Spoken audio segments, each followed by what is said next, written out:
তো আজকে আমি করব ডাব মাখা। তো ডাব মাখা করার জন্য আমি একটা ছোট্ট ডাব নিয়েছিলাম, আর ডাবের উপরে যে সবুজ অংশটা থাকে ওটাকে ফেলে দিয়েছিলাম। দেওয়ার পরে ভালো করে ছোট ছোট করে কেটে নিয়েছি।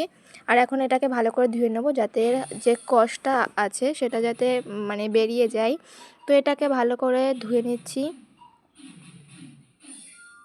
তো এটাকে ভালো করে ধোয়া হয়ে গেলে এবার এটাকে থেতো করার জন্য আমি এখানে শিলনোড়ার ব্যবহার করেছি। তো তোমরা চাইলে যে কোনো জিনিসে করতে পারো। আমি এখানে শিলের পরে এটাকে রেখে দিয়েছি, আর এখন এটাকে হালকা হালকা করে হালকা হালকা না, আস্তে আস্তে থেতো করে নেব, যাতে একদম পুরোটা থেতো হয়ে যায়, এমনভাবে থেতো করে নেব।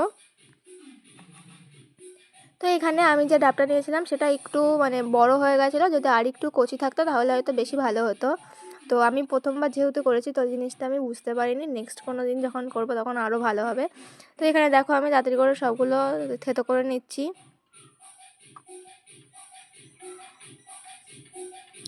ডাব মাখাটা আমি এই প্রথম খাবো আর কি। আগে কখনো ডাব মাখা খাইনি, অনেকদিন ধরে ইচ্ছা ছিল। তো দেখো আমার সবগুলো টুকরো থেতো করা হয়ে গেছে, আর এখন আমি একটা বাটিতে নিয়ে নিয়েছি। আর এখন এর ভিতরে দিয়ে দেবো একটু তেঁতুলের পরিমাণটা এখানে একটু বেশি দিতে হবে, বেশি দিলে আর কি ভালো হয়। তো প্রথমে তেঁতুলটা আমার অল্প হয়ে গেছিলো, তারপরে আমি আরও একটু দিয়েছিলাম। তারপর দিয়ে দিচ্ছি এখানে হালকা চিনি, তারপর দিয়ে দিচ্ছি লবণ, তারপর এখানে দিয়ে দেবো একটু শুকনো লঙ্কার লঙ্কার গুঁড়ো, যাতে একটু ঝাল ঝাল হয়। আর দিয়ে দিচ্ছি 3টে লেবু পাতা।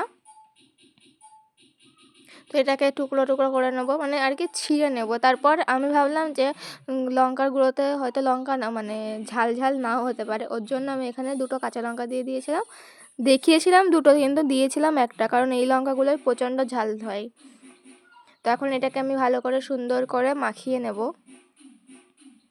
দেখো একটা তুলে রেখেছি, আবার এটাকে ভালো করে মাখিয়ে নেব।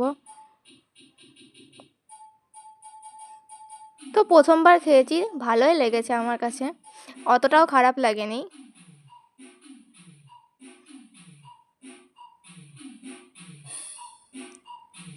এখানে আমি ডাব মাখা করার পর আমি খেতে এতই ব্যস্ত ছিলাম যে আমি কোনো ছবিও তুলতে পারিনি।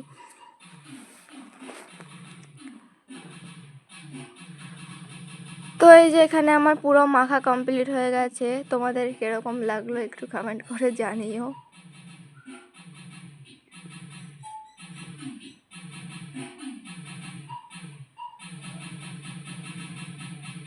প্রথমবার তেঁতুল কম হয়ে গেছিলো বলে প্রথমে খেয়ে রেখে পুরো কষা কষা মতো লাগছে, তারপরে আরও তেঁতুল দেওয়ার পর অনেক ভালোই লাগছিলো খেতে। যেহেতু এখানে তেঁতুল দেওয়া, তো তেঁতুল দিলে সব কিছুই খাওয়া যায়।